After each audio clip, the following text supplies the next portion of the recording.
All right. Good morning, everybody. How are y'all feeling besides rained on?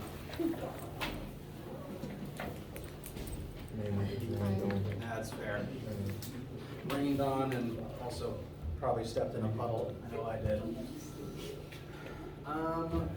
Small notes, be careful outside today. Be sure to keep checking your school email for any safety announcements that go out.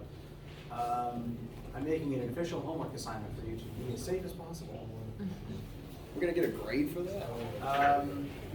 You'll at least get teacher approval, which means I tend to round up more. There you go. We'll take it. Main article for class today is going over any questions or concerns you guys have from the homework and the quiz. We are at this point done learning chapter 1 stuff, but we're going to spend today applying it to anything that you guys might have had issues with on those assignments before we start chapter 2 stuff. So, what's on your minds? I know, if nothing else, I like to run through the first quiz question because it's tricky, and I always forget how tricky it is until it comes back up the next year.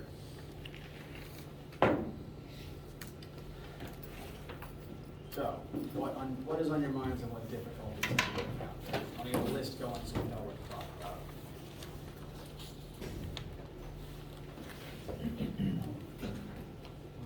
I have a question. If we didn't get to the quiz, is it still open? Yes. None of the Achieve assignments have any due date other than by the end of the course. Now, the quizzes are unique in that when you open it, a small timer does start. And the timer it's an hour timer for 20 minutes of math.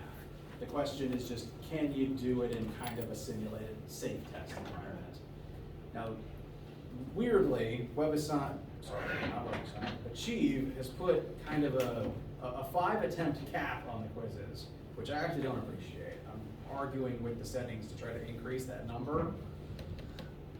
So I'll let you know if I fix that. But you can retry it multiple times, and you do not have to do it by a specific point except by the end of the course. I do recommend doing them as we progress through chapters. Like today, I would tell you, we're done learning chapter 1. Does anyone have any questions from the assignments? And then make sure to cover that before moving on to new stuff. And similarly, when tests come up, I will provide you new study material, but I would also at that point recommend, say if test 1 is on chapters 1 through 4, going back over and making sure you finished the chapters 1 through 4 assignments.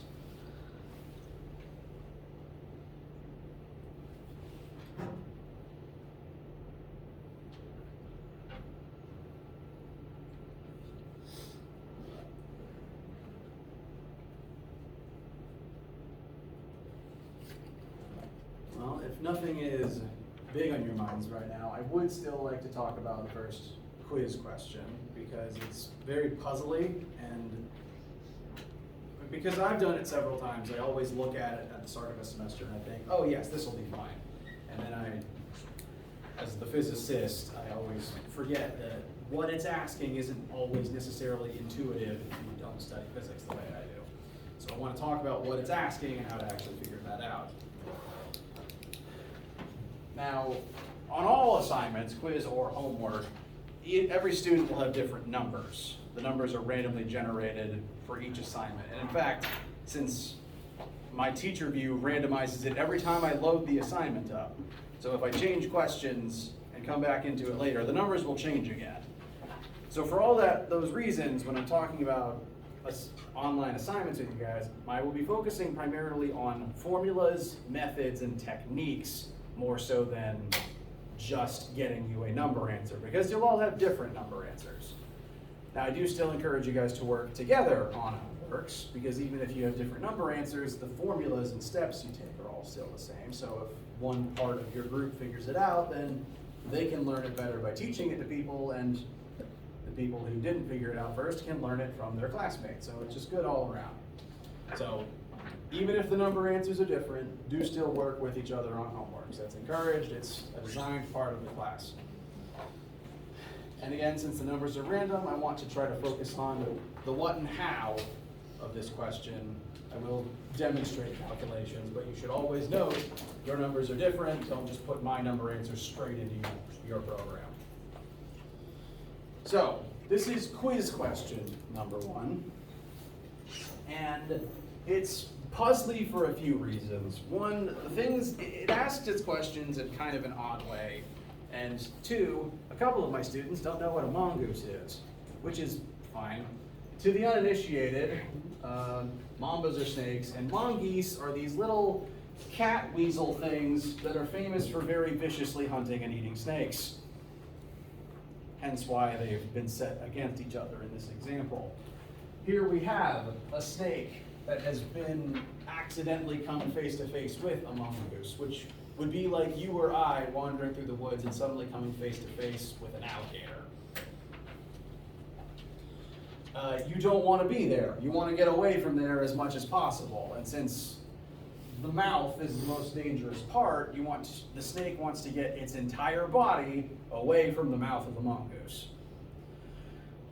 And it asks its questions in various stages to describe the various steps of the snake's process to first accelerate to its top speed and then continue moving at its top speed until its entire body has cleared the mongoose's mouth. Reading through the question, it gives you initially 4 numbers that you can utilize. So we're going to read the prompt. A black mamba snake has a length of insert number here and a top speed of this. Insert number here. Suppose a mongoose and a black mamba find themselves nose to nose. In an effort to escape, the snake accelerates past the mongoose at such and such a rate from rest. That rest term gives you your 4th number there. It means that the snake begins at 0 meters per second before anything else happens. So, over here, I'm going to fill in all the details that I know for certain. You've got the length of the snake. You can call that L. I'm also going to call that delta X maximum. Namely because if the snake is 3.3 meters long, it needs to travel 3.3 meters forward to get its entire body out of the danger zone. So it's not just the length, but also the distance it needs to travel.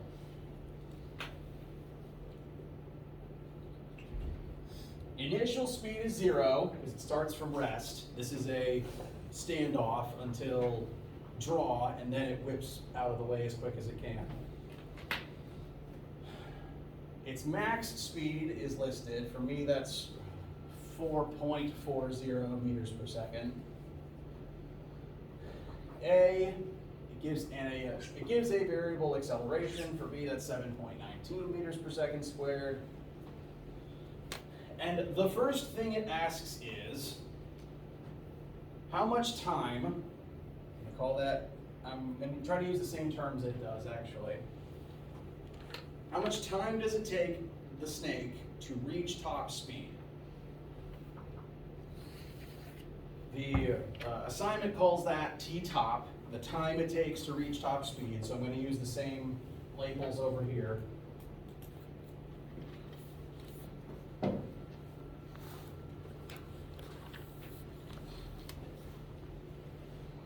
And this very first thing it's asking, we're going to do them in order, is just the time it takes to get up to top speed. This is like when a car commercial says the new Hyundai Sonata gets from 0 to 60 in 3.5 seconds.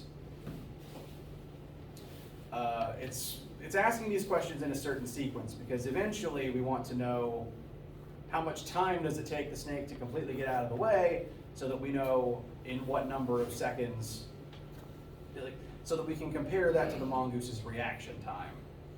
If the snake can get out of the way in less time than the mongoose reacts, then the snake is safe. So first question, T-top, time it takes to reach top speed. Now, this is everything that we know. This is the first thing that we want. I'm going to go ahead and say that we know more information than you need to find T-top. So you don't need to find one equation with all of these things in it, but you do need an equation with time in it. So what equations look the most useful to figure out the time it takes to accelerate to top speed?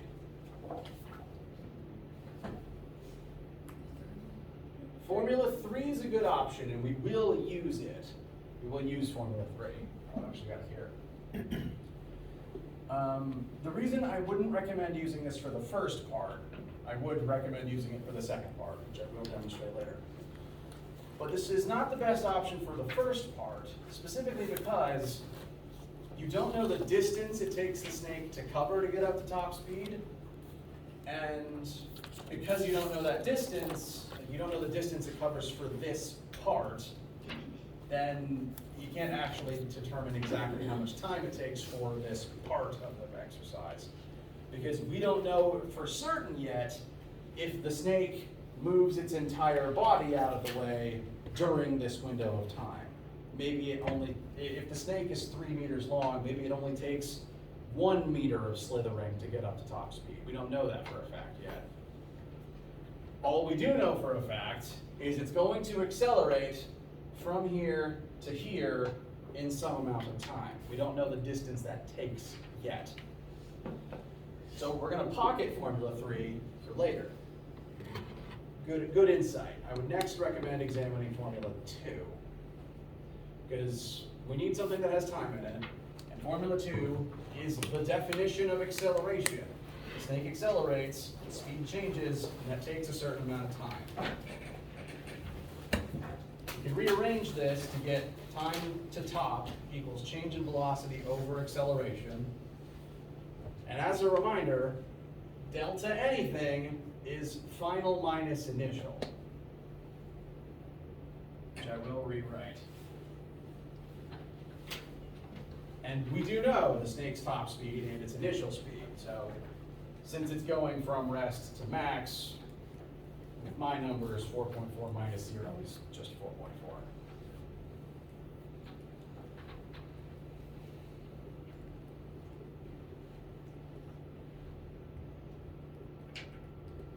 And that would give you some number of seconds. With my sample numbers, it would be 0.612. Pretty fast. It does not take a snake very long to get up to top speed. So that is T-top. That is just the time to get up to its maximum movement speed.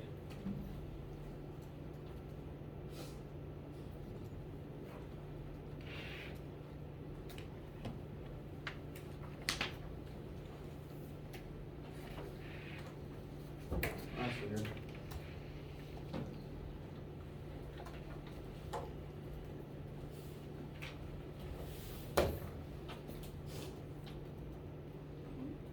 My laptop does this thing where it enters a weird version of screensaver mode, and I have to completely close it to make it stop doing that.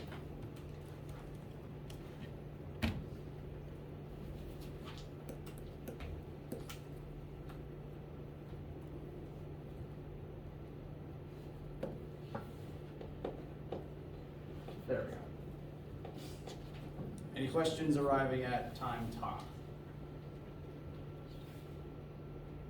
Okay. Now the second question will utilize that time number. So we'll check to make sure you got the first part right first, and then you do the second part. Oh wait, this is what it is. Whatever you got for the first part, you will use in the second part. Second part, how does it label it?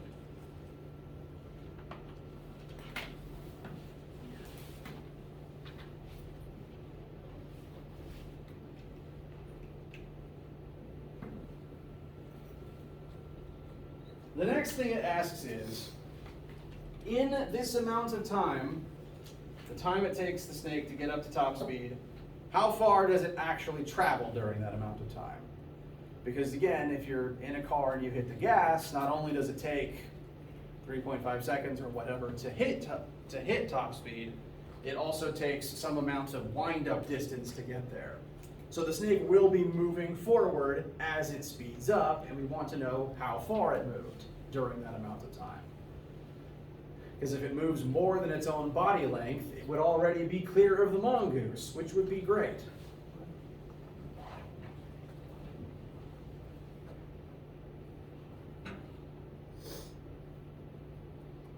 Now to determine that, suggested formula 3 earlier, that's what I'm going to turn your attention to for right now. Because formula 3 talks about how much you displace while you accelerate, which is exactly what we're being asked here. How far does it move while the acceleration takes place? So using the time from the first part in conjunction with the snake's acceleration and the fact that it started at rest, you can determine how far it slithers as it speeds up.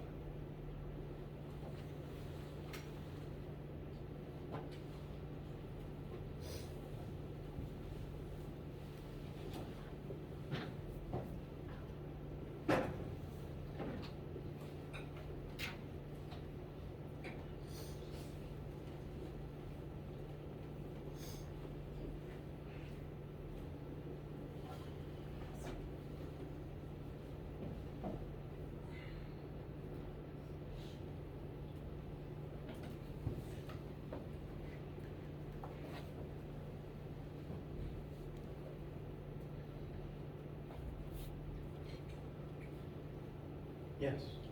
Should we use the rounded version or like the unrounded version in the calculator? Like, is it gonna be picky? The rounded version should be fine, because this is what WebAssign presents, and that is rounded based on sig fig.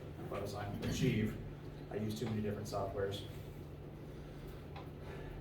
This rounded version is based on sig figs, and that's hard-coded into Achieve's system. Now, it does still accept answers within a different range of rounding. It's coded to accept within about 5% based on rounding. So you don't have to get exactly the same value, but whatever you've rounded to, as long as you're consistent about it, should be fine.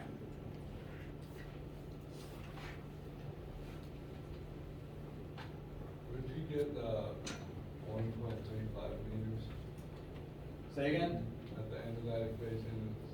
Yes. Is that what the final answer you got? Correct. Oh.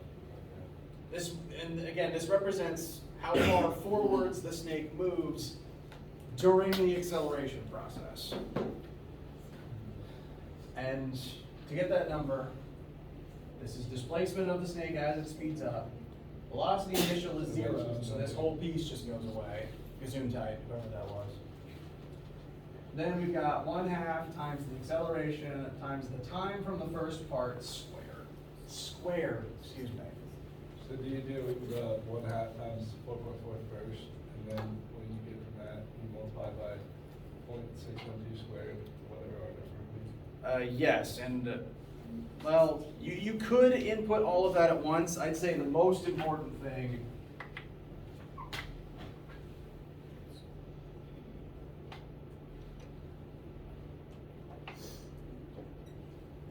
would be to make sure to put the entire 0.612 and the squared in one batch of parentheses, so that the calculator knows to square only this. Yes? So before we wrote 7.19 as A, and then we put 4.4 for A in like that formula. Why did, Yeah. Thank you for pointing that out. That's a human mistake on my part. Okay. I am very sorry. Okay. No, you're correct. Yeah, he's right. Yeah, that's. The snake's acceleration is 7.19. I am sorry. The human meat calculator is flawed. it's okay, I thought I was missing something.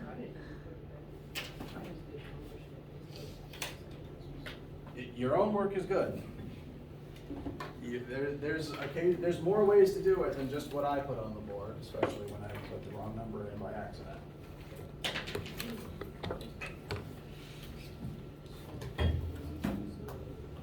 Okay, so you know what? Use my calculator, double check that actually works right.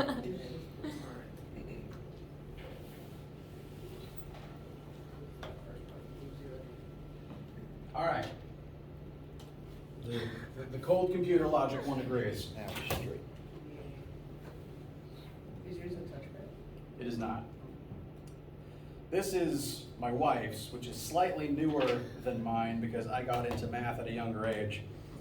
But it's still from like 2 decades ago. What you trying to say? Really? I mean, it's still good, it still works. I haven't gotten a newer one because the functionality barely changes. It's just how recently was the chipset improved. This one's done me well. Yeah, like, my really older one, The 83s, yeah, that's what I used it most. worked just fine until it stopped turning on this year. Again, 2 decades. Man. It's a very good calculator.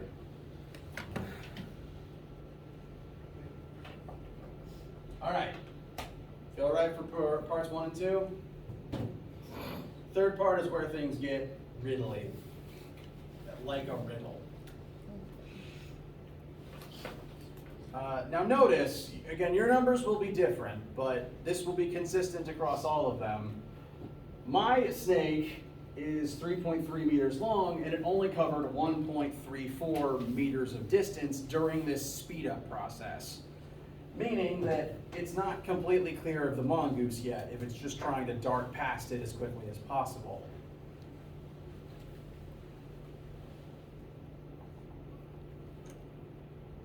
Um, 3.3 minus 1.35 is 1.95, question mark. So there's still about 2 meters of snake that's in danger.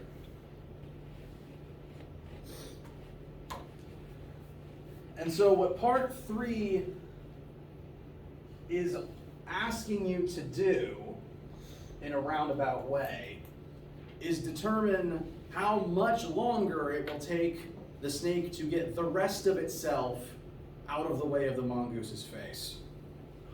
Because some of it's still in the danger zone, it needs to keep moving for a certain amount of more time to clear the rest of itself out of the way. For context, this is a very long reptile. 3.3 meters, it's like over 10 feet long. Like a dang python. So the fact that it can reach these speeds this quickly is very impressive and kind of scary. And they got a deadly bite. Yeah, you wonder why it doesn't just fight the mongoose. Because the mongooses are immune to snakes venom. Oh, that'll do it. So, like, they can take a few bites before they're eventually like cut it into it. Okay then, running is a good idea. That's what they're Well, going for. I don't know if it's called running when you don't have legs, but escaping is a good idea. So, we've already determined a piece of this time, because we know it takes at least this long to get to top speed.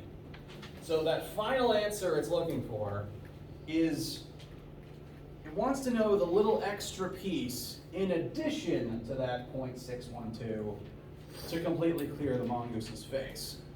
Because if the mongoose doesn't react in that amount of time, the snake's not in front of it anymore, and it's just clear. The mongoose has to try to chomp in that time window or less.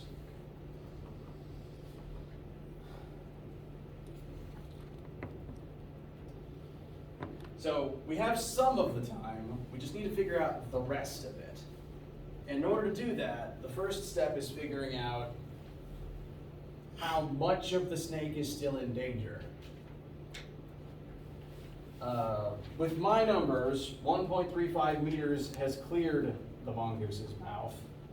So that just leaves a certain amount of it left. I'm calling that delta X left or remaining. How'd you get the 135 again? Oh, that was from what we just did a second ago. Correct. That is the distance it has already moved in this amount of time. Gotcha. Okay, and one more question about that before we move on. So, after you get the 1.35, what happens to the initial X? You don't have to add that onto it? We are taking it into account right now. Mm-hmm. We're gonna take it into account right now because snake's this long, meaning that this much snake is now out of the way, and the difference between these two numbers is how much snake is still in danger, Okay. which I believe should be 1.95. So that full snake length does matter, but namely in determining how much of the snake still needs to escape now that it's at top speed. So this is the distance it needs to cover while moving at Vmax. It's at Vmax, it's going as fast as it's ever gonna get. So the additional amount of time we need to figure out is the time it takes to move this distance at this speed. And a useful thing to point out for this part is that the snake is no longer accelerating. It has reached top speed. It cannot get any faster. And for that reason, you could use Formula 3 again, but A would be 0 this time. For that reason, Formula 1 also works. Because remember, I told you to put an asterisk on it on your formula sheet. This formula only works when you're not accelerating. Snake's not accelerating anymore because it's at top speed. It can't get any faster. So either this or this when you set A equals 0.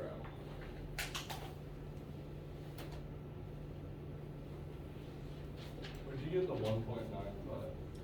That is the difference between the snake's entire body length compared to how much of the snake has already cleared the mongoose. So it's like your second answer minus the body length? Correct. Okay. That's exactly what it is.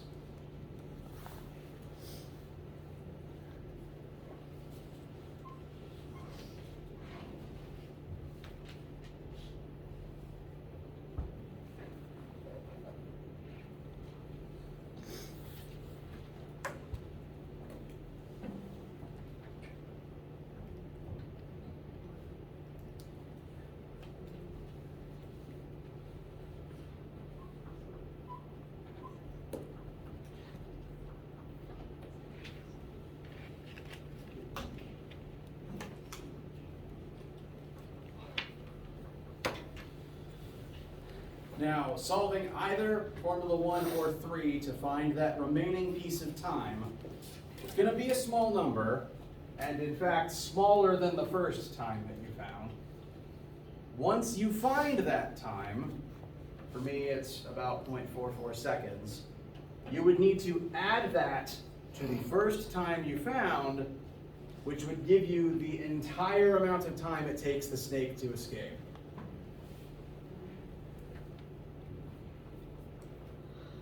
So here, 1.06 is the sum of 0.612 and 0.44.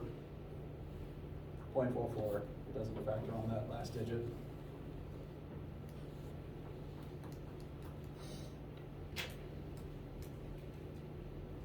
So you do like the answer you got over the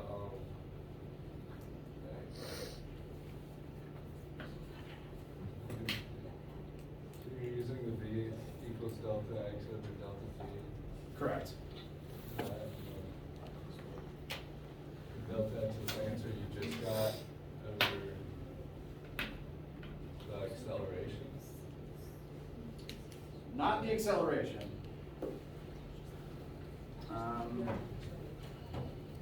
The delta x here, and I'm going to try to be specific as possible. Delta x left over the time left. This is the distance remaining to cover and the time remaining it takes to cover it. That's going to be equal to the top speed of the snake. So that would rearrange to be delta x left over Vmax equals the time left. Did you get the 0.443 doing math earlier? No, this number only appeared right now. How do you get that? Let me show all the algebra. So this is our equation. We plugged in the two numbers we have. We want time left. To get time left out of the denominator, we need to multiply both sides by it, which would give us. Oh, that's the answer you got is delta T? Correct. Oh, that's what I'm confused.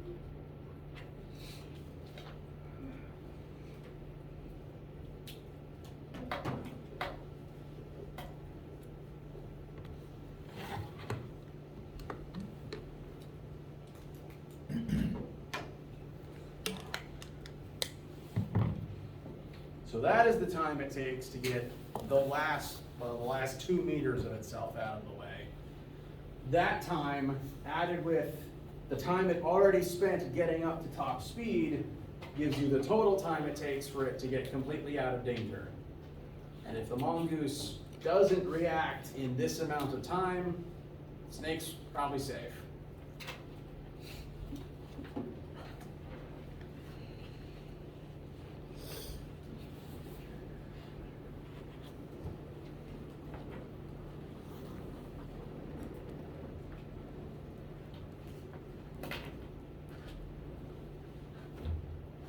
How you guys feel? Yes. I didn't get the 1.35, I got the 4.65. With my numbers? Well, no, not with your numbers. I just don't know. I don't know how I got it. So with the formula, the initial X, right? Yes. Is that's gonna be 0 because it's where the snake started, or is it gonna be 3.3 because that's the length of the snake? I think that's where we was messing up at, because we added the 3.3 to I see. I'm realizing that the version of that formula I use is slightly rewritten compared to that version. On that formula sheet, okay, let me rewind. The version that I write from memory is delta x equals, and then we skip straight to the velocity term.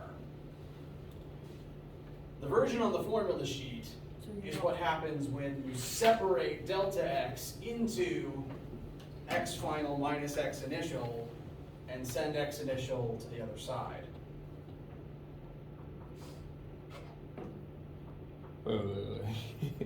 So in this case, we would have to use that one, and because doing it this way, it gave us like 4.65.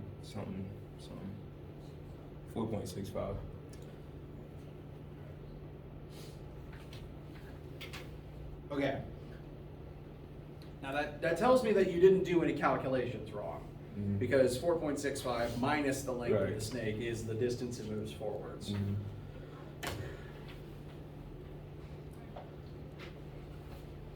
Okay, so let me write it up the way that is on the formula sheet. I didn't realize it was typed in there a different way. No.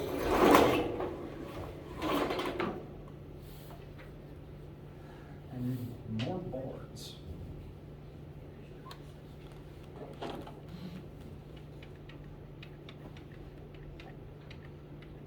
Okay, so this is the way that I do it from memory. This is just preference on my part. Delta anything can be rewritten as final minus initial.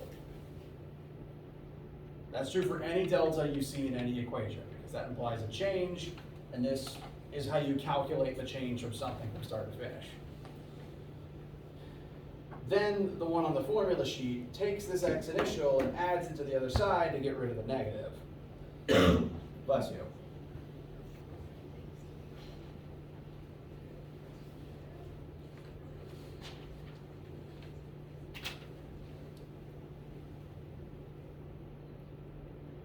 And so this version of the formula, x final would be its final location compared to the location where it starts.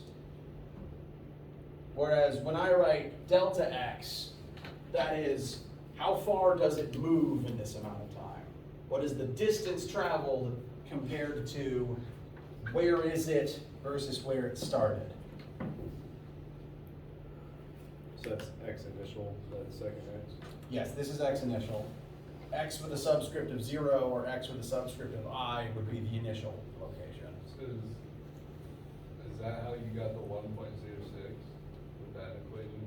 No, 1.06 is this plus this. Okay.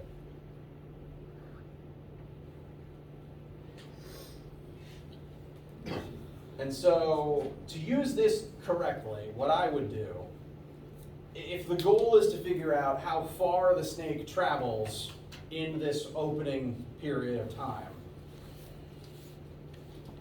you need to decide where the snake starts, like what label you've put on its starting point. And you'd have to decide that at the front. And the way that I do it like this, I basically decide, all right, it starts at x equals 0. So I plug in a 0 there, and then x final would be its position that far away from where it began. Okay, I get you. So is that initial, you just plug it in at 0, because that's where it's starting at? Yes, and well, that is my preferred method of doing it. And for that reason, I tend to start by writing it just with the delta x. I kind of skip to combining it to the change in location rather than comparing one location to another. Mm.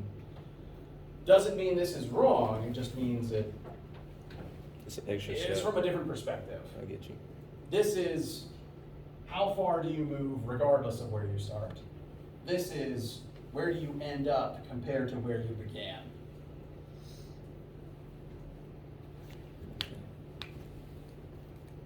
And sometimes you might need that other approach. And I tend to start from the delta and work my way to there if I need to. It's my preferred order of doing things. I'm realizing that because I prefer to write it out with the delta x, it's okay to say rewrite the one on the formula sheet to match that. The one that's on the sheet, which would be x equals x initial plus the rest, is still good. It's just from the perspective of where did you start compared to where do you end. So useful, just not the first thing that pops into my head. Makes sense. Glad to hear it. You think the problems on the test are gonna be this tricky, like what it? I try not to do them, when I write test questions, I don't want them to be tricky, because tricky takes time on your part. And when I write a test, it's not meant to be, try to squeeze all of this math into a small amount of time. It's meant to be, here's something you can do quickly, do you know how to do it? So I do not write my test questions as riddles 95% of the time. There's usually 5 bonus points that could be kind of riddly. For your bonus points, do you get partial credit for them if you like? I give partial credit for everything. Right. And furthermore, this is now not about this assignment anymore. Yeah. When I do bonus points on a test, I basically give you 105 points of questions and then I grade you out of 100 points. So there's just more points than you need to earn to get a perfect score, rather than make one question the designated bonus. Okay. You kind of just choose which one's a bonus question based on whether you do it or not, or how well you do it. There's a built-in curve. Exactly. Nice. Thank you. Saves work on both our parts. Absolutely.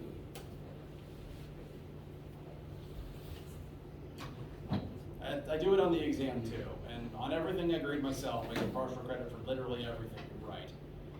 Like if you're stumped, write out pictures and like doing this gets you points. Writing out the pictures to help gets you points. Writing out formulas gets you points. And even if after coming to the front and asking me questions, if you're still absolutely stumped, technically any answer is worth more points than no answer. So the only way to get a 0 on my test is to leave it blank. And there's 3 total tests, 1 through 4, and then 5 through 8, and then the final, which is all of them? Yes. Is that right? Okay. Correct. All right. So when you submit like a quiz, you get 5 resubmissions? Correct. At least I'm trying to make it more. Just have to argue with the control panel. Anything else for right now?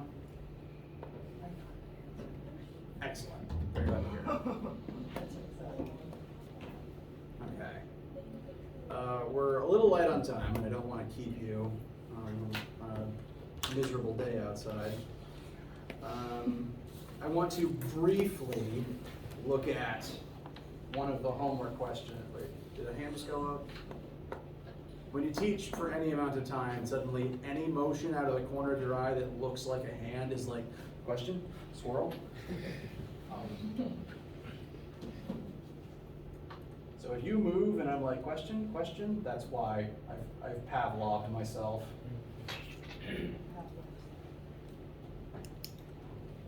I want to briefly look at number 5, because I've been getting a couple questions about this one on the homework, and how easy it is may depend on whether or not you've had lab yet this week. Because this is a 2-dimensional motion question, and it's virtually identical to what we do in lab this week. Here we have a P-Oldie rifle being fired horizontally. And technically, arrows, bullets, and cannonballs, even though they're moving very fast, are still technically projectiles and still technically in free fall. They drop as they move very quickly sideways, as illustrated here. This object is fired straight sideways, and yet it still descends somewhat by the time it reaches the target. Very quick objects just tend to hit something before they have time to fall very far, but they do fall. Now in lab, we're applying this information to marble cannons. We're going to, if you haven't done it yet this week, we're going to fire the cannon sideways, track the motion of the marble as it moves out and down at the same time. As it moves forward, it falls down at the same time in a separate axis. And the math for that, but this particular question, if you haven't looked at it yet, or if you've been stumped by it, says, is this particular weapon is fired horizontally, and the target is 105 meters away with these sample numbers. Yours may vary. And that is the horizontal distance the object covers. That is the delta x.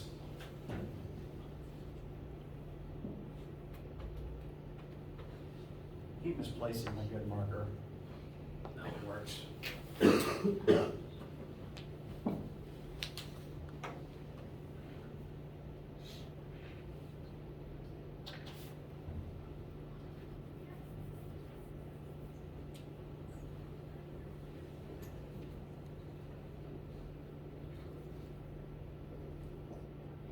Now, as it moves sideways, it also falls down.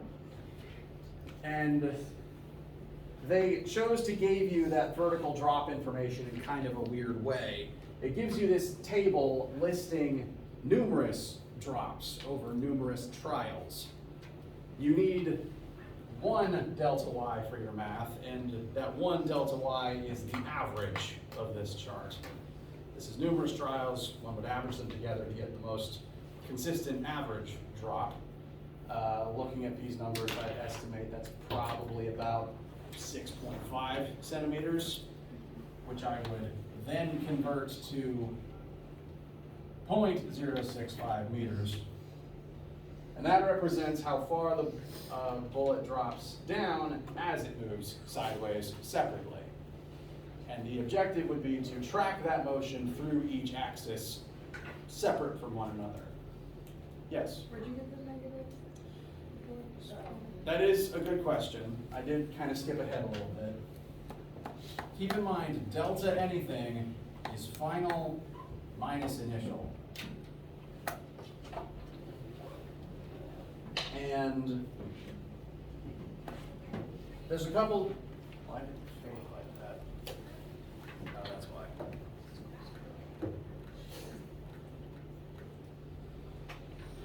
Ultimately, the reason is this bullet ends up lower than where it started.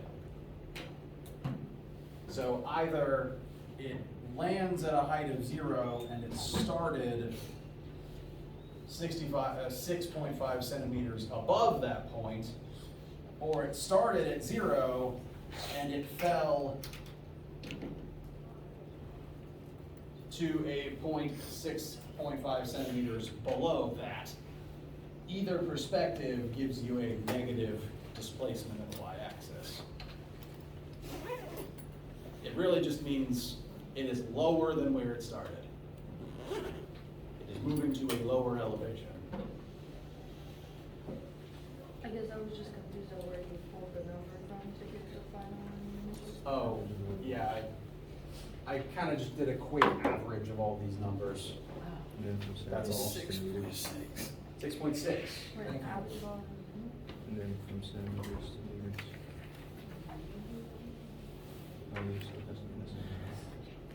And so to work this one would need to figure out the time that the bullet spends in the air based on how long it would take to fall that distance, and then use that time to figure out how fast it must be moving horizontally. Which again, if you've done lab, is exactly what we did in lab. If you haven't done lab, you will in this week. So hold on to your notes. Keep that in mind while working on lab this week if you haven't yet.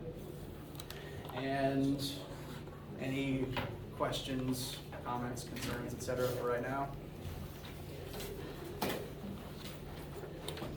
All right. Let me know between now and Friday if you have any more issues working on homeworks, quizzes, and stuff. I'll see some of you for lab today. Stay safe outside. And the main article for Friday is we will begin chapter 2, which will be about force. Chapter 1, and there was also a algebra review assignment that doesn't have a chapter number. Yes, that one. Yes. Oh, thanks. Appreciate you.